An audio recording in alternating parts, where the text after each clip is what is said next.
Girls who are 13 years old do not plan big changes. They do not learn guard timetables, check for weak spots in buildings, or set up paths for many people to run away. They do not trick men 3 times older than them who have spent their whole lives crushing the souls of people.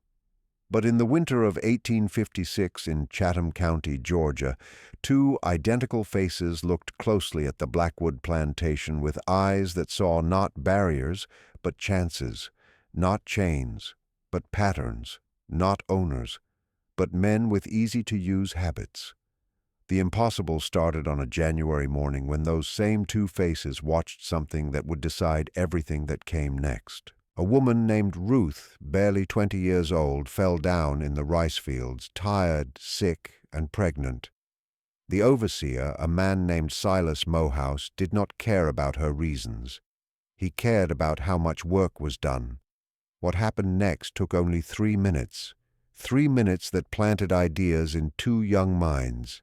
Ideas that would grow into something Chatham County had never seen before and would find hard to believe even after it worked. Ruth never got up. The overseer made sure of that. And Emma and Grace Whitmore, identical twins who had lived through things no 13-year-old should, made a choice that morning in the rice fields. They decided that impossible was just another word for hasn't been done yet. Before I go on with what Emma and Grace did that January, I need you to know something. This story sits in old records most people will never read. It is written down in court papers, plantation business books, and newspaper reports from 1856 and 1857. But it is the kind of history that makes people uncomfortable, so it stays hidden. If you want to hear stories like this, stories that challenge everything you thought you knew about American history, hit that subscribe button right now. Turn on notifications and tell me in the comments where you are watching from, because this story belongs to all of us, whether we want to admit it or not. Now, let me tell you about the Blackwood plantation and the 2 girls who saw what everyone else missed. Blackwood covered 1,200 acres of good coastal Georgia land 8 miles south of Savannah. The plantation focused on growing rice, which meant something specific and terrible. Rice plantations were places of death. The work happened in standing water, which was a place for mosquitoes that carried malaria and yellow fever. The heat was choking. The work was very hard. The expected lifespan for those forced to work rice fields was only 7 years after they arrived. Josiah Blackwood owned this terrible place. He was 46 years old in January 1856, a 3rd-generation plantation owner who had taken over the property from his father in 1843. Josiah had greatly increased the work, raising production by 40% through methods that were best not looked at too closely. He was known throughout Chatham County as a clever businessman, a devoted Methodist, and a man who kept perfect records of every deal, every birth, every death, every dollar earned. His wife, Caroline Blackwood, managed the household operations with cold skill. She was 38, taught at a school in Charleston, and she ran the main house like a military leader. Nothing happened without her knowing. Nothing was wasted. Nothing was forgiven. The Blackwoods had bought Emma and Grace in December 1855 from a sale of property in Charleston, South Carolina. The sales slip listed them as twin girls, about 13 years old, both well, trained for housework and field work, sold as a pair. No family names were written down, no parents were mentioned, no past was given beyond what fit on a single line of paper. They arrived at Blackwood on December 17, 1855, riding in a wagon with 11 other people who had just been bought.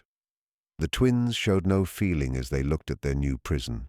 Their identical faces showed nothing, but their identical eyes took in everything. The main overseer who checked in the new arrivals was named Thomas Harlan Ridge.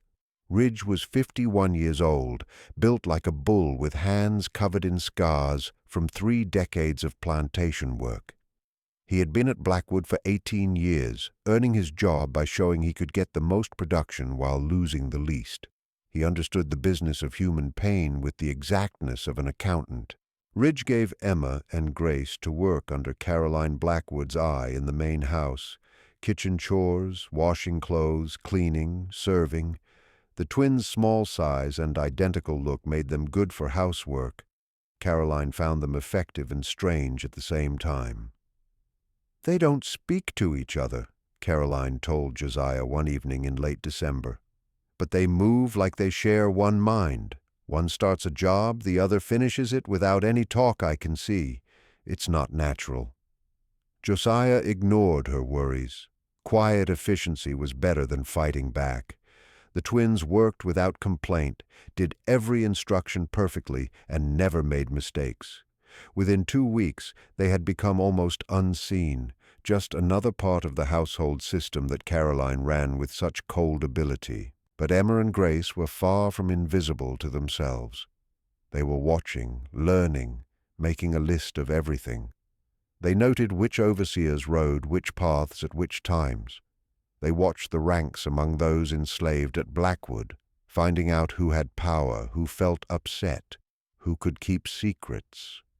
They studied the physical shape of the plantation with the focus of military engineers, learning every building, every path, every weak spot in the security setups that kept 347 people locked up. They paid special attention to the guards. Blackwood used 6 armed men who watched the property at night, changing on regular timetables. Emma and Grace learned those timetables within 3 weeks. They found the holes, the times when certain areas were not watched, the moments of chance that lasted only minutes. What no one at Blackwood knew was that the twins had done this before. Not on this big of a scale, not this complex, but they had lived through times that needed watching, seeing patterns, and smart thinking.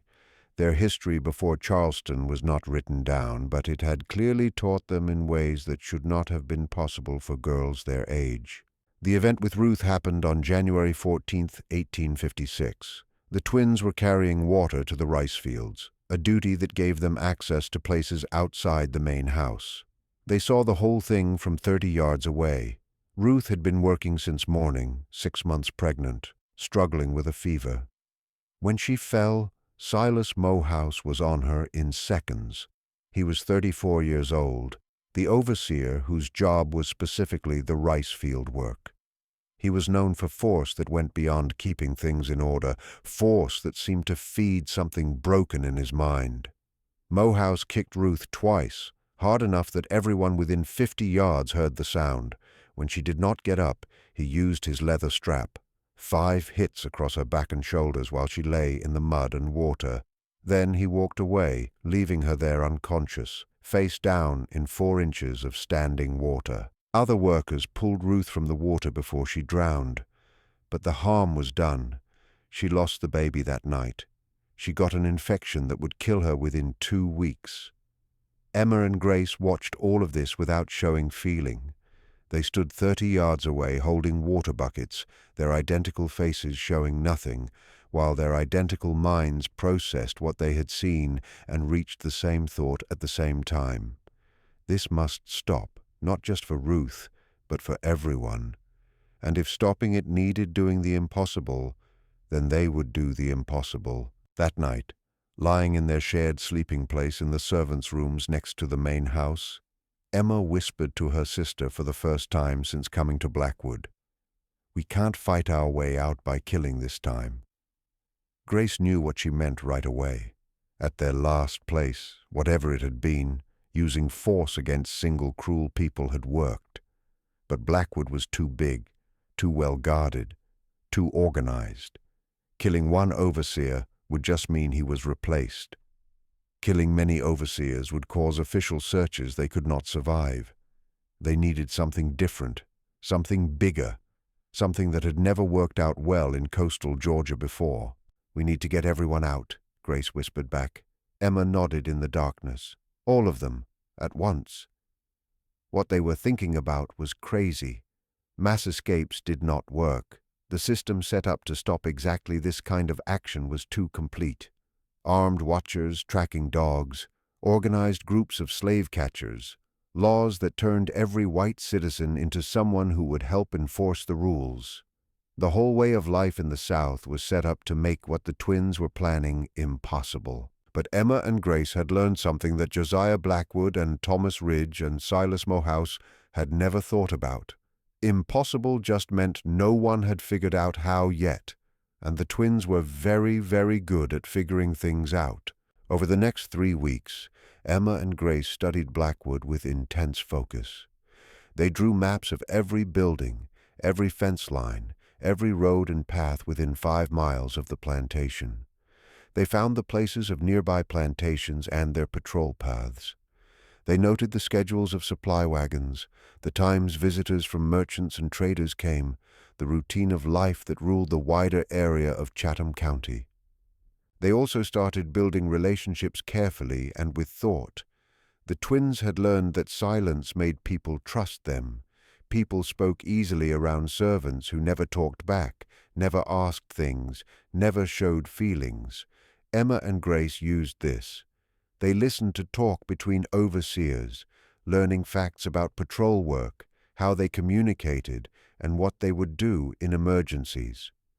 They learned that Blackwood worked with 3 nearby plantations on security matters. They found out that escaped people were usually tracked using dogs kept in pens 2 miles north of the main house. They found out that the county slave patrol worked from a main office in Savannah with riders covering set areas on changing schedules.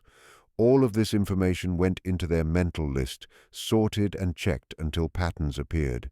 But the twins also needed to understand the people they were planning to save. 347 people lived at Blackwood, and not all of them would be able to do what Emma and Grace were planning. Some were too young, some too old, some too damaged by years of being treated as less than human. The twins started finding key people, people who still had fight left in them, people who could keep secrets and follow directions, people who could be trusted with the kind of desperate plan that would either work perfectly or fail horribly with no in-between. They found their first helper in a man named Isaiah. He was 42 years old, a skilled metal worker who worked in Blackwood's forge. Isaiah had been at the plantation for 26 years, brought there as a young boy. He had lived by being too valuable, his metal working skills too needed to risk losing him to too much punishment. But he had also lived by remembering every unfairness, every cruelty, every person who had been broken or killed by the Blackwood system. Emma went to Isaiah on February 3, 1856. She waited until he was working alone in the forge in the evening, then slipped in carrying a basket of bread from the kitchen, a delivery that would not seem strange. "Isaiah," she said quietly, "can you make keys?" Isaiah looked at the 13-year-old girl with surprise. The twins never spoke unless they were spoken to directly. Hearing one of them start a conversation was so shocking that he stopped his work. "Keys to what?" he asked carefully. "Every lock in this place," Emma said. "If I brought you shapes made in clay, could you make keys that open them?" Isaiah looked at her face, seeing something in her eyes that made him think again about brushing off the question. That would be hard, dangerous. Why would anyone want such things? "Because locks only keep people in if they can't be opened," Emma said. "And I think it's time to open every lock in Chatham County." The metalworker set down his hammer slowly. He looked at this small girl with her identical sister standing silently at the forge entrance, and he knew that he was being offered something he had stopped believing existed decades ago. Hope. "Tell me your plan," Isaiah said. Emma did. Not the whole plan yet, but enough to let Isaiah understand the size and the goal. Enough to let him see that these 2 children had thought farther and deeper than anyone would expect. Enough to make him believe that maybe, just maybe, the impossible was about to become possible. By the end of February 1856, Emma and Grace had brought in 7 key people: Isaiah the metalworker, a woman named Sarah, who worked in the laundry and knew every bit of talk on the plantation, a field boss named Jacob, who still had the respect of the workers even though he was forced to keep discipline. Two brothers, Daniel and Marcus, who worked the stables and knew horses better than most men knew people. A woman named Abigail, who cooked in the kitchen and had access to food supplies, and an old man named Thomas, who had been a sailor before being enslaved and knew the waterways of coastal Georgia like he knew his own hands. These 7 became the heart of what Emma was calling the network. Each of them would bring in others, chosen with care, trustworthy people who could be brought into the plan slowly. No one would know the full scope except Emma and Grace. Information would be kept separate, given out only to those who needed to know, protecting the work if anyone was caught and questioned. The twins were building something new, not a revolt which would be crushed, not a simple running away which would be tracked down. They were building a team, a hidden structure that existed unseen within Blackwood's normal activities, preparing for a single organized action that would take out 347 people in one night. But they needed time, they needed things, and they needed to avoid being seen while gathering both. March brought new difficulties. Josiah Blackwood hired another overseer, a man named William Crenshaw from Alabama, with a reputation for stopping resistance. Crenshaw was 38, experienced and naturally suspicious. He started doing unexpected checks, changing patrol paths, messing up the regular routines that Emma and Grace had been using. The twins changed their approach. They slowed down their hiring, focusing instead on making those already involved more committed. They moved from collecting facts to collecting supplies, using their access to the main house to slowly gather things, small amounts of food that would not be missed, bits of cloth that could be sewn into bags, pieces of rope and metal that Isaiah could turn into useful tools. Everything was hidden in places the twins had found throughout the plantation. A hollow spot beneath the kitchen floor, a hole in the wall of the servants' rooms, the space under the main house where old repairs had left gaps, an unused well on the eastern edge of the property. They were building a hidden storage, preparing for an action that would need feeding hundreds of people during a trip that would last days or weeks. April brought sadness that made everyone more determined. Ruth finally died from the infection that had been killing her since January. She was buried in the small piece of ground behind the plantation chapel, one more unmarked spot in earth filled with pain. Silas Mohouse did not go to the burial. He was in the fields keeping up work totals.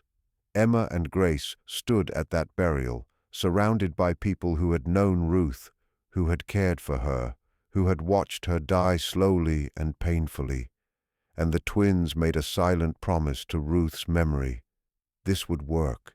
It had to work, because if it didn't, Ruth's death would be just one more in a never-ending line, and nothing would change, and the Blackwoods and the Mohouses would continue crushing people into dust forever. By May 1856, the network had grown to 43 people. 43 people who knew they were part of something, though most did not yet know exactly what. They knew to gather certain supplies. They knew to learn certain paths. They knew to watch for certain signs. They knew to trust the twin girls who moved through Blackwood like spirits, seeing everything, saying nothing, planning everything. Emma and Grace had also solved their biggest problem. Where to go? Thomas the sailor had given the answer. 80 miles north of Savannah, the Savannah River formed the line between Georgia and South Carolina.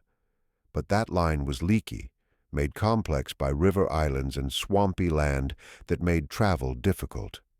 Thomas knew of a system, barely set up but real, of people who helped runaways cross into South Carolina and continue north. The Underground Railroad was not a single thing. It was a loose collection of people who, for different reasons, believed that being enslaved was wrong, and were willing to risk everything to help people escape it. Thomas had heard stories over decades of safe houses and secret roads. He could not promise they still existed, but he could give names and locations. It was enough. Emma and Grace had their destination. Now they just needed their way to get there. The plan that came together over June and July was amazingly detailed. It would need exact timing, organized action across many places, and backup plans for every possible point of failure. Phase 1. Stop the guards and dogs without killing anyone. Emma insisted on this point.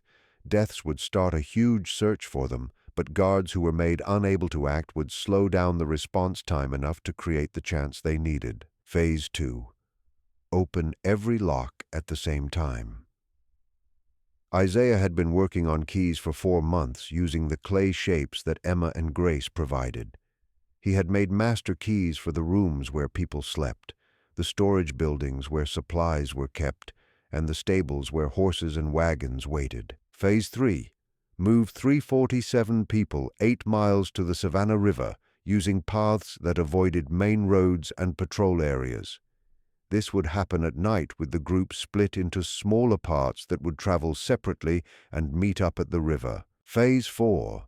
Cross the river using boats that the network would get beforehand and hide in specific spots. Thomas would manage this part, using his knowledge of the water and the information he had gathered about helpful people on the South Carolina side. Phase 5. Break up. Once across the river, the group would split up, following different paths north, making tracking them impossible. Some would head for the underground railroad stops Thomas knew about. Others would try to mix in with free black towns in Charleston or farther north. The key was not staying together, not creating a single target. It was crazy. It needed everything to go right and nothing to go wrong. It depended on the weather, the timing, people being reliable, and pure luck. The chances of success were very, very small. Emma and Grace did not care about the odds. They cared about Ruth. They cared about the dozens of others who died at Blackwood.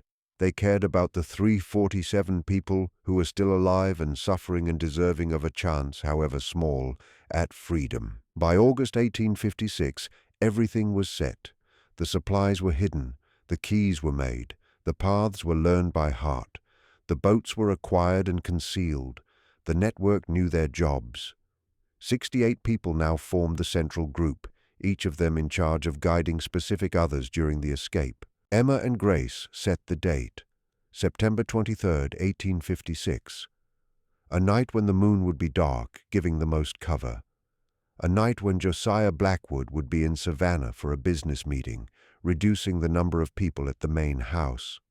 A night when patrol schedules created a 3-hour window of less watching on the eastern property line. Everything was ready. The impossible was about to become real.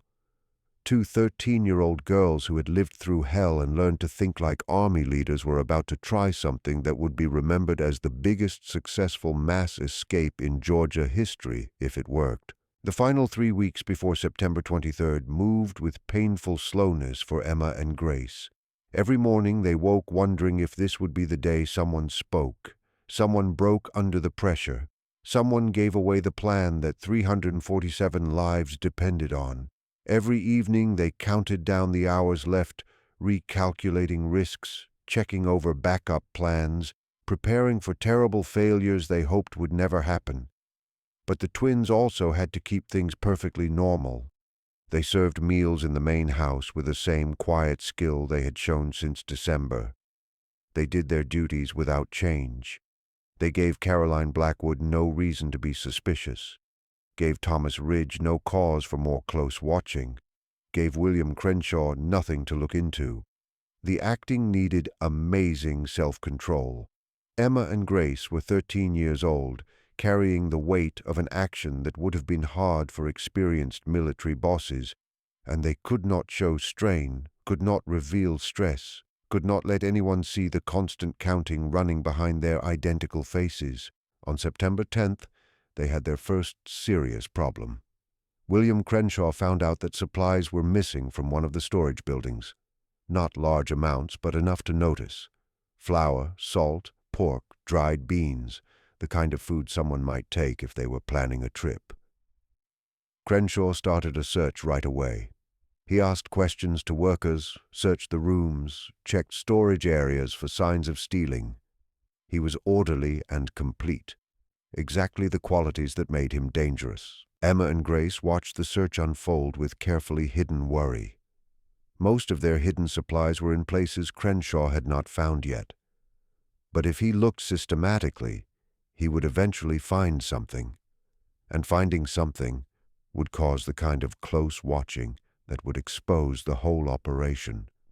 They needed to move his attention away, give him a reason that would satisfy his doubts without telling the truth. On September 12th, Emma made a choice that showed the kind of cold thinking that separated the twins from everyone else in the network. She purposely set things up so Crenshaw would discover a small, hidden amount of stolen food in the room of a man named Peter, a field worker who was not part of the network and knew nothing of the escape plan. The discovery was believable because Emma made it look like Peter had been careless. She put the stolen goods in a place that would be found during a normal search, then made sure that search happened by mentioning to Crenshaw that she had seen Peter acting suspiciously near the storage building. Peter was beaten for the theft. 20 lashes given by Silas Mohouse while William Crenshaw watched. Emma and Grace saw the punishment from their spot serving water to the overseers. They showed no feeling while watching an innocent man suffer for something he did not do. That night, Grace spoke to her sister in their sleeping quarters. Peter didn't deserve that. No, Emma agreed quietly. He didn't. But 347 people deserve freedom, and if protecting this operation required hurting Peter's back, then that's the cost we must pay. Grace stared at her identical twin, seeing something in Emma's eyes that worried her deeply, a willingness to make choices that weighed pain against results, that valued the many over the one, that accepted cruelty as needed if it helped a bigger goal. "We're becoming like them," Grace whispered. "No," Emma said strongly. "We're becoming what we need to be to win against them. There's a difference." Grace was not fully sure, but she also understood the reasoning. They had come too far, risked too much, built something too important to let moral softness destroy it 11 days before the action. Peter would heal. His pain was short-lived, but if the escape failed because Crenshaw found their plans, hundreds of people would continue suffering forever. The search ended with Peter's punishment. Crenshaw believed he had found his thief and closed the case. The missing supplies were blamed on Peter's greed, and security returned to normal levels. The problem had been managed, though at a cost that Grace would remember long after the scars on Peter's back had gone. September 15th brought the second problem, one that could be more dangerous than the first. Josiah Blackwood announced that his business trip to Savannah was being put off until October.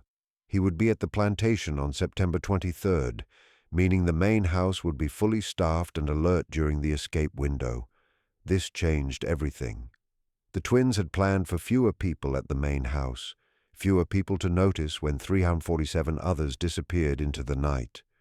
With Josiah present, along with Carolyn and all the houseworkers, they would be found faster, and the response would be more organized. Emma and Grace held a quick meeting with the Central Network members on September 16th. They gathered in the forge after midnight, 68 people crowding into a space meant for one, speaking in low voices while Isaiah watched the door. "We put it off," Jacob said right away. "Wait until Blackwood leaves. We can't risk it." "No," Emma cut in. "We can't put it off. The boats are in place. The supply hiding spots are ready. Thomas's contacts expect us on the 23rd. Change the date now and we have to fix everything, which creates new chances for discovery." "But with Blackwood at the main house," Sarah began. "We changed the plan," Grace said, speaking for the first time in the meeting. "We don't change the main parts. We add a new step." The twins quickly explained their change. Instead of hoping Blackwood's absence would slow down detection, they would actively delay it. On the night of September 23rd, after everyone else had left, Emma and Grace would stay behind for a short time. They would create a distraction in the main house that would keep Josiah, Caroline, and the house staff busy for key hours while 347 people moved through the darkness toward the Savannah River. "What kind of distraction?" Isaiah asked carefully. "The kind that holds their full attention," Emma said. "Don't worry about the details. Just know that when you're leading people east toward the river, the Blackwoods will be too busy to notice you're gone until it's too late to matter." The network members looked at these two 13-year-old girls who spoke with the power of army leaders and made decisions with the coldness of executioners, and they understood something deep. Whatever had shaped Emma and Grace before they came to Blackwood, it had created something new. Two children who thought like planners, planned like builders, and acted with a moral looseness that allowed them to do whatever was needed to reach their goals. "Trust us," Grace said quietly. "We've brought you this far. Trust us to finish it." The meeting ended with the plan still in place. September 23rd stayed the target date. The network would act as planned, and the twins would handle the Blackwood problem themselves. Over the next 7 days, Emma and Grace finished their preparations with intense focus on every detail. They reviewed every part of the plan with the core network members, making sure everyone understood their roles. They confirmed that all supplies were placed correctly. They checked with Thomas that the boats were ready and his contacts on the South Carolina side were prepared. They also prepared their distraction, though they shared the specifics with no one but each other. What they were planning for the main house was dangerous, possibly deadly, and completely necessary. The Blackwoods needed to be totally occupied for at least 4 hours. 4 hours for 347 people to travel 8 miles through darkness and reach the river. 4 hours before anyone found the rooms empty and the whole enslaved population of Blackwood Plantation had disappeared. September 22nd, the day before the action, brought heavy tension to everyone in the network. 68 central members went through their normal routines while fighting excitement and fear. They served meals, worked fields, did duties, all while knowing that in 24 hours everything would change forever. Emma and Grace kept their usual calm, but those who knew them best could see small signs of strain. They moved a little faster than normal. Their eyes watched details with even greater force. They touched each other often, a rare show of the bond that usually stayed invisible, as if gaining strength from physical touch with their identical twin. That evening, after the house staff had finished their work and gone to their rooms, Emma and Grace lay in their shared sleeping space and had their final private talk before the action began. "If this works," Grace said quietly, "we'll have done something no one thought possible." "It will work," Emma said with a certainty that did not fully match the odds. "And if it doesn't, then we'll have tried. That's more than most people can say." Grace was quiet for a moment, then asked the question that had been bothering her since the event with Peter. "Do you think we're good people? After everything we've done, everything we're planning to do?" Emma thought about this carefully. "I think good and evil are words people use when they don't want to think about how complex things are. We do what is needed. We protect people who can't protect themselves. We fight systems that crush human beings into dust. Does that make us good? I don't know. Does it matter?" "It matters to me," Grace said. "Then believe this," Emma replied, turning to face her sister in the darkness. "Tomorrow night, 347 people will have a chance at freedom they wouldn't have otherwise. Some will make it, some won't.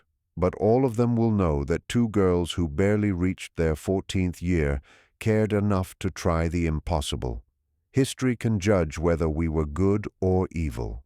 The people we save won't care about the difference." Grace nodded slowly, accepting this idea, even if it did not fully answer her moral questions. They had come too far to go back now. Tomorrow would bring either victory or disaster, and debates about goodness would not change the result either way. September 23rd, 1856, started with clear skies and unusual heat. Emma and Grace did their morning duties with mechanical accuracy, serving breakfast to the Blackwood family, cleaning rooms, carrying out the routines they had done hundreds of times over the previous 9 months.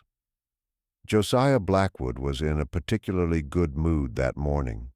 Cotton prices were going up, rice production was higher than expected, and his plantation's profit was at an all-time high.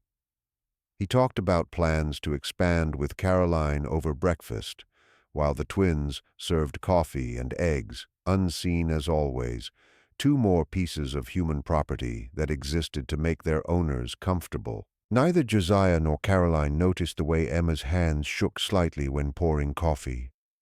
Neither saw the look that passed between the twins when Caroline mentioned that tonight would be a calm evening at home, just family, no visitors or social duties.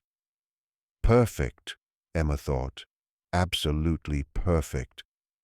The day moved with painful slowness. Every hour felt like 3. Every time they talked with overseers or house staff carried the weight of possible discovery. Emma and Grace moved through their duties while watching the sun's position, counting down to sunset, checking mental lists of tasks and backup plans. At 4 in the afternoon, Caroline Blackwood gave the twins a job that at first seemed like a difficulty, but turned into an unexpected benefit. She wanted the main house's dining room prepared for a special dinner that evening. Good china, silver forks and knives, candles, the full formal service. Josiah's brother was arriving unexpectedly from Charleston, and Caroline wanted to show proper welcoming. This meant Emma and Grace would be working in the main house during the critical evening hours. It meant they would have good reasons to move through the building, going to areas they needed to access, placing things they needed to place. The distraction they had planned just became easier to do. At 6:30, as sunset colored Chatham County in shades of orange and red, the final preparations began across Blackwood Plantation. To any watcher, it looked like a normal evening, workers returning from fields, meals being cooked, the daily rhythms of plantation life going on as they had for decades. But beneath that normal look, 68 core network members were doing their assigned tasks with exact coordination. Isaiah was giving out the keys he had spent months making. Sarah was making sure everyone knew their assigned travel groups and paths. Daniel and Marcus were quietly getting the wagons ready, putting the smallest children and those who could not walk 8 miles through darkness into them. Thomas was doing his final check of the supply hiding spots along the escape path, confirming that food and water waited at set times. Abigail was giving out the last of the food from the kitchen, amounts small enough not to be noticed missing, but enough to keep people going during the trip. Everything was moving according to plan. 347 people who had been told only that tonight is the night, follow your group leaders, trust the plan, were preparing for something they did not fully understand but desperately hoped would work. At 7:15, Josiah's brother arrived from Charleston. His name was Marcus Blackwood, 42 years old, owner of a cotton plantation outside the city. He brought news of market prices, political events, and social gossip. The dinner talk would likely last hours, keeping Josiah and Caroline busy at the table. Emma and Grace served the meal with perfect accuracy. Soup, fish, roasted pork, vegetables, many courses needing constant attention and service. They moved between the dining room and kitchen, quiet and effective, while the Blackwood brothers discussed business and Caroline managed the conversation with practiced social grace. At 8:40, complete darkness had covered the plantation. The moon, as expected, was barely visible, giving minimal light, perfect conditions for what was about to happen. At 8:45, Isaiah unlocked the first door. The quarters where 60 people slept now stood empty because everyone was already gathered outside waiting. The lock opened silently, the key working perfectly, exactly as Isaiah had designed. At 8:50, Jacob began moving the first group toward the eastern property boundary. 30 people moving in silence through the darkness, following Jacob's lead along a path Emma and Grace had mapped months before. Over the next hour, group after group followed, moving from the quarters toward the eastern edge of the property. Daniel and Marcus led the wagons, the horses guided silently along side trails they had used for practice runs. The wagon's wheels had been covered in cloth to quiet the sound. The horses had been trained for weeks to listen to minimal direction. Everything that could be planned had been planned. Now it came down to acting and luck. At 9:30, Emma and Grace were still serving dessert in the Blackwood dining room. The brothers were deep in talk about trade policy, a subject that clearly needed long discussion. Caroline was listening with the patient attention of someone who had mastered the art of seeming interested. At 9:45, the last group left Blackwood. Every room stood empty. Every work building sat abandoned. 347 people had gone in exactly 1 hour, moving through darkness toward the most unsure future imaginable, but a future they would control themselves rather than having it told to them by owners who valued them as property. At 10 noirs, Emma and Grace began their distraction. It started subtly, so subtly that no one noticed right away. A candle knocked over in the kitchen, landing near some drying towels. The twins had placed those towels carefully earlier in the evening, soaked them in cooking oil, arranged them where a fallen candle would light them within seconds. The fire started small, just smoke at first, barely visible, but smoke in a wooden building travels, and within 3 minutes, someone in the main house noticed the smell. By the time Caroline Blackwood called for a check, the kitchen was completely on fire. Flames were climbing walls, eating the dry wood with terrible speed, making heat that could be felt from 30 feet away. Chaos erupted immediately. Josiah and Marcus ran from the dining room, shouting for water, servants, and the house staff. They found Emma and Grace already there, standing near the spreading fire, both crying and shaking, pointing to the knocked-over candle as the start of the disaster. The Blackwoods had no reason to doubt them. The twins were seen as perfect, quiet, and trustworthy. Their faces, pale with shock, their hands trembling, suggested they were simply two children who had made a small mistake that had turned into a major fire. They helped carry water, their efforts poorly done but their intentions clear. They followed orders, moving between the house and the well, playing the part of victims obviously hurt by the disaster they had accidentally caused. They were victims of the fire, not the ones who started it. The kitchen burned completely. The flames spread to a nearby storage building before the water line managed to stop them. It took until midnight to fully put out the fire and make sure it would not start again. During those critical hours between 10 p.m. and midnight, while Josiah and Caroline and Marcus and the whole house staff fought to save the main house from burning, 347 people traveled 8 miles through darkness and reached the Savannah River. Thomas was waiting at the river with the boats, exactly as planned. 12 small boats acquired over months through careful deals and hidden in river plants. Not enough to carry everyone at once, but enough to take people across in organized groups. The crossing began at 11:30. It took 3 hours to ferry everyone across the water to the South Carolina side. As the first light of September 24th began to touch the eastern sky, the 347 people, divided into their smaller groups, began walking north on the other side of the river, using different paths, guided by the network members who knew the way. They were gone. Josiah Blackwood discovered the full size of the disaster at 4 a.m. on September 24th. The fire was out, the immediate crisis over, and he turned his attention to finding the rest of the house staff and the field workers to begin the cleanup. He sent the overseers to wake everyone. Thomas Ridge came back pale and shaking with fear. Every quarter was empty. Every room was silent. The entire enslaved population of Blackwood Plantation, 347 souls, had vanished in the night. Josiah's first action was to send a rider to Savannah to call the sheriff. His second was to demand that Emma and Grace be brought to him. The twins were questioned by Sheriff Talbot of Chatham County at 9 a.m. He was a tough man, trained in finding runaways, and he found the idea of a mass escape unbelievable. He questioned the house staff, the remaining overseers, and finally the twins. Emma and Grace maintained their story perfectly. They knew nothing. They saw nothing. They were inside the main house fighting the kitchen fire. They were only children. They knew the people who had run away, but they had no idea they were planning an escape. Their identical faces showed only shock and sadness. Talbot looked into their eyes and saw only innocence. He ruled that the escape had been a sudden, unorganized action led by a few strong men, perhaps Jacob or Isaiah, who had convinced the others to run under the cover of the fire. He filed his report, attributing the loss of 347 people to the fire and the resulting confusion, an act of chance that could not have been planned. He never suspected the two quiet 13-year-old girls who served him coffee. Emma and Grace continued to work in the main house. They remained Josiah Blackwood's property.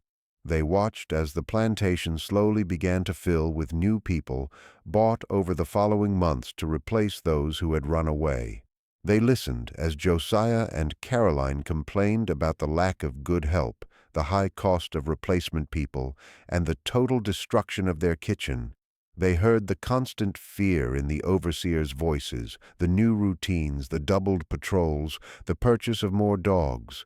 The Blackwood escape had made history, though no one in Georgia knew it.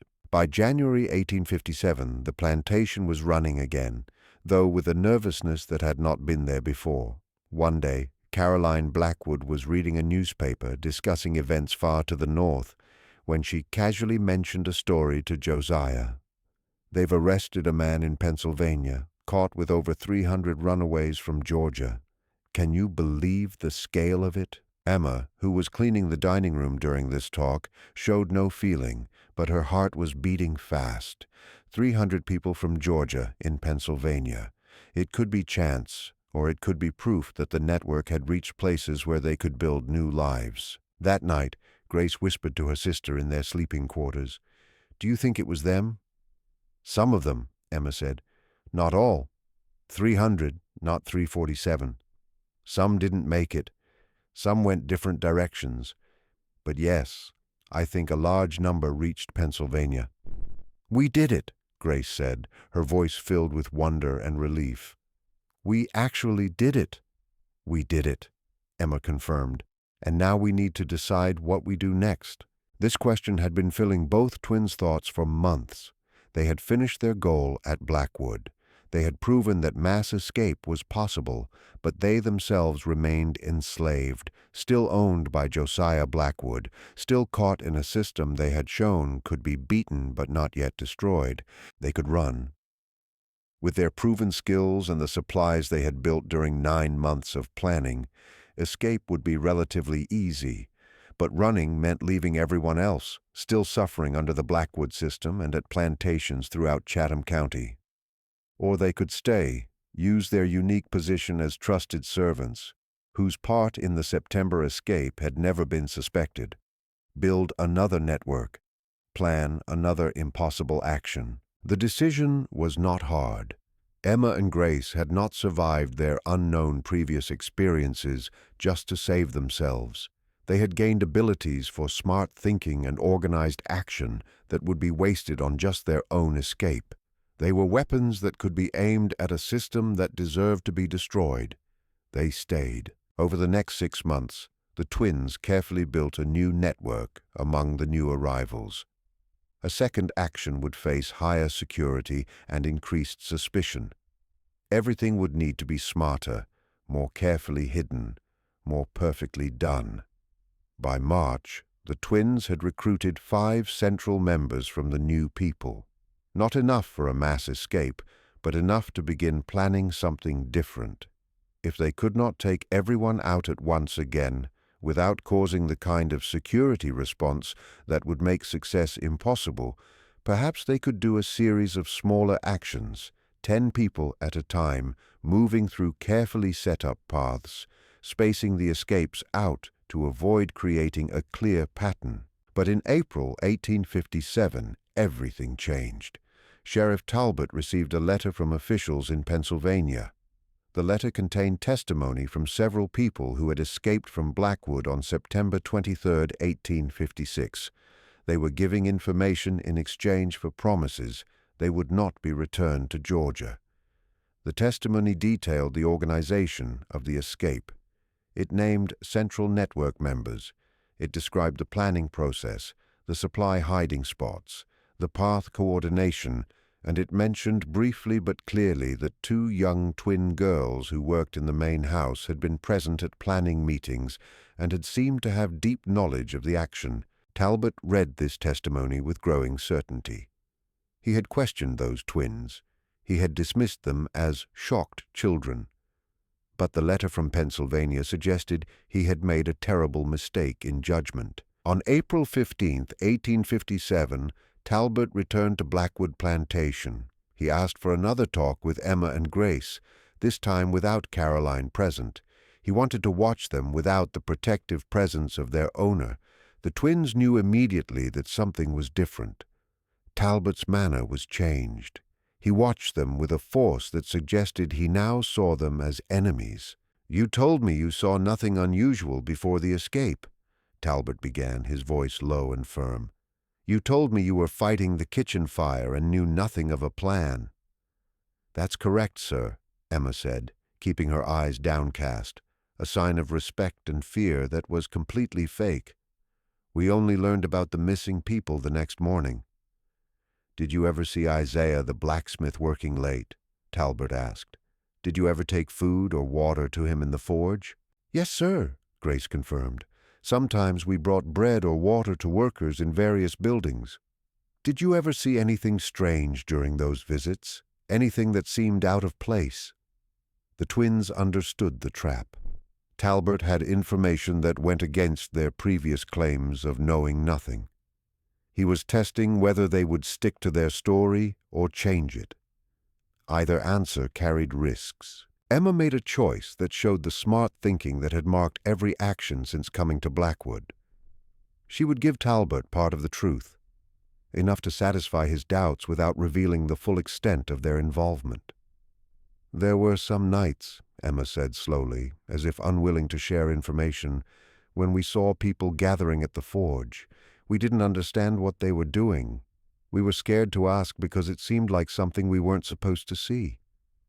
"Why didn't you report this?" Talbot asked. "Because we were afraid," Grace said, her voice shaking in a display of fear that was partly real. "We're just children. We didn't know if what we were seeing was wrong, and we were scared of being punished for speaking about things that weren't our business." Talbot studied the twins carefully. Their explanation was believable. Frightened children who had seen something suspicious but had not understood what it meant and had been too scared to report it. It fit the idea he had of them as victims rather than the people who started the trouble. But Talbot was also an experienced investigator. Something about the twins' perfect calmness, the way they never disagreed with each other, the precision of their answers worried him. These were not normal 13-year-old girls. They were too controlled, too calculated. Could two girls who barely reached his shoulder have the mind or authority to plan an action that had beaten every security measure in Chatham County? Talbot wanted to believe they were involved. His gut feeling told him these twins were more than they seemed, but feelings were not proof, and arresting them without proof would make him look foolish while possibly allowing the real organizers to escape close watching. "I'll be watching you," Talbot said finally. "Both of you. If anything unusual happens, if anyone else disappears, if there's any sign of planning or organizing, I'll know where to look first." "We're just servants, sir," Emma said, returning to the meek tone and downcast eyes. "We do what we're told and nothing more." Talbot left Blackwood that afternoon convinced the twins were guilty but unable to prove it. He had played his last card, trying to use fear to make them slip up, but they hadn't. That night, Emma and Grace left Blackwood Plantation. They simply walked out, blending into the darkness, carrying nothing but the clothes on their backs and the knowledge in their minds. They left behind a system that would continue to free people long after they were gone. They followed the paths they had mapped a year earlier, and they crossed the Savannah River into South Carolina with the knowledge that their work was done. They walked north. They used the network they had built. They followed the routes they had set up. By the summer of 1858, they were in Pennsylvania, 2 new names added to the growing numbers of those who had found freedom. Emma and Grace spent the rest of their lives in the North, working as teachers and community organizers. They never married, never had children, and remained together, connected by shared experiences that no one else could fully understand. They also never told their complete story. When asked about their past, they gave basic facts. Yes, they had been enslaved in Georgia. Yes, they had escaped and come north. Yes, they had been involved in helping others reach freedom.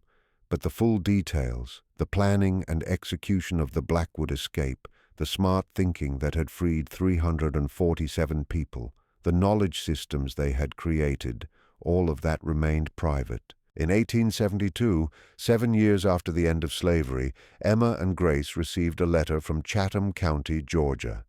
It was from a man named Marcus Blackwood, Josiah's brother, who had been at dinner the night of the kitchen fire. The letter was brief. Miss Emma and Miss Grace, I write to inform you that Josiah passed away peacefully last month. He never recovered the full value of the people who ran away in '56. He never stopped looking for a reason for the fire. The plantation is gone. It has been sold and divided into smaller farms. I hope you found peace. The twins read the letter, burned it, and did not speak of it again. The loss of Blackwood, the fall of the system, the end of Josiah's empire, they had seen it all coming. They had played their part in it. The story of the Blackwood escape remains a footnote in history, documented but often missed. It challenges the idea that enslaved people were always helpless, that resistance only meant open rebellion, that only adults with power could achieve massive change. It forces us to ask, what kind of life makes 2 13-year-old girls so cold, so smart, so morally flexible that they would sacrifice one innocent man to save 347 others? Was the cost worth the result? It is a question that may not have a simple answer. Maybe some stories are meant to make us ask questions rather than give answers. Maybe Emma and Grace's greatest legacy is not the people they freed, but the hard moral complexity they make us face when we look at what fighting back needs and what freedom costs. If you have read this far, if this story has challenged you or made you think differently about what children can do and what fighting back needs, then Emma and Grace's purpose has been served one more time. More than a century and a half after they made the impossible possible. This is the kind of history you won't find in school books. These are the stories that make people uncomfortable because they resist simple moral judgments. And this is exactly why places like the Sealed Room exist, to tell the uncomfortable truths that shaped America into what it became. If you want more stories like this, subscribe now.